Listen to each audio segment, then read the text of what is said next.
America और Iran के बीच की जंग बढ़ती हुई नजर आ रही है। एक बार फिर से मिडिल ईस्ट जंग की दहलीज पर आके खड़ा हो गया है।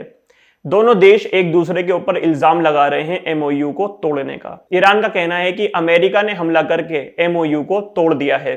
वहीं अमेरिका का कहना है कि ईरान ने जब कार्गो शिप पर हमला करा उसी वक्त एमओयू टूट गया था।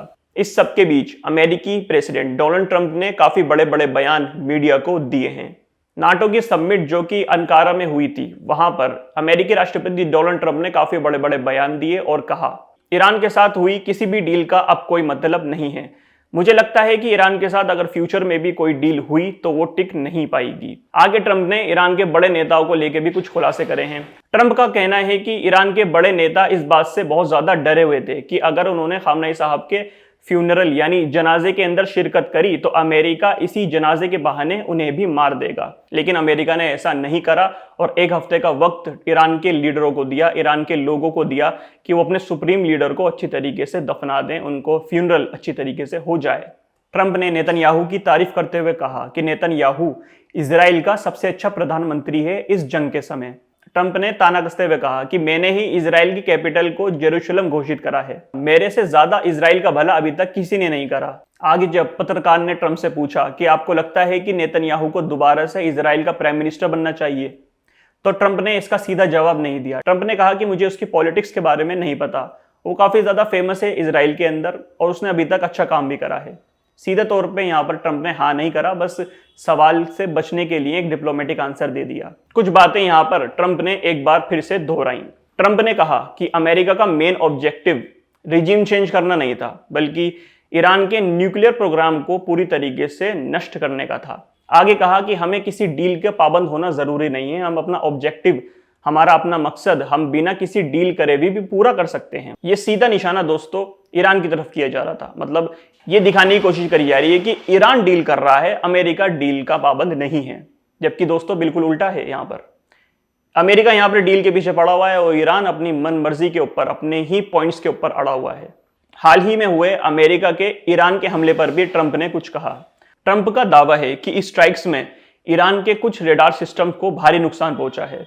अगर जरूरत पड़ी तो अमेरिका ईरान के डिसैलिनेशन प्लांट्स और इलेक्ट्रिक इंफ्रास्ट्रक्चर पर हमला कर सकता है। एक बार फिर से ईरान के इंफ्रास्ट्रक्चर पर हमला करने की बात ट्रंप ने बोली है। ट्रंप ने मीडिया से बात करते हुए यह भी कहा कि वो ईरान के बिहेवियर से बिल्कुल खुश नहीं है। जिस तरीके से ईरान वार्तालाप कर रहा है अमेरिका से, इससे ट्रंप बिल्कुल नाराज हैं। ट्रंप का यह भी कहना था कि अमेरिका अपने और अपने साथियों के हितों के लिए हमेशा खड़ा रहेगा, चाहे उसे इसके लिए सख्त से सख्त कदम क्यों ना उठाना पड़े। इसके बाद ईरान की तरफ से लगातार बड़े बयान आ रहे हैं। सबसे पहले ईरान के विदेश मंत्री अब्बास अराक्ची का एक बड़ा बयान सामने आया। उन्होंने कहा, हम बदतमीजी का जवाब बदतमीजी से नहीं देते, बल्कि अपने काम से देते हैं, और जब भी जवाब देंगे बेखौफ और पूरी हिम्मत के साथ देंगे। अराक्ची ने यह भी कहा कि ईरान की तहजीब और उसकी पहचान किसी के सख्त आवाज करने से कमजोर नहीं बढ़ती। इसी बीच भारत ने भी इस बढ़ते तनाव पर अपनी चिंता जाहिर करी। भारत के विदेश मंत्रालय ने कहा कि अमेरिका और ईरान के बीच बढ़ती टकरार से पूरे इलाके की अमन और शांति को खतरा हो सकता है। भारत ने दोनों देशों से अपील की है कि तनाव को और न बढ़ाया जाए, सब्र से काम लिया जाए और खासकर स्ट्रेट ऑफ हॉर्मुज से तेल और दूसरे सामान की आवाजाही बिना रुकावट जारी रहे, क्योंकि अगर हॉर्मुज में कोई बड़ा टकराव होता है तो इसका असर अमेरिका और ईरान पर नहीं बल्कि पूरी दुनिया की तेल की कीमतों और व्यापार पर पड़ सकता है।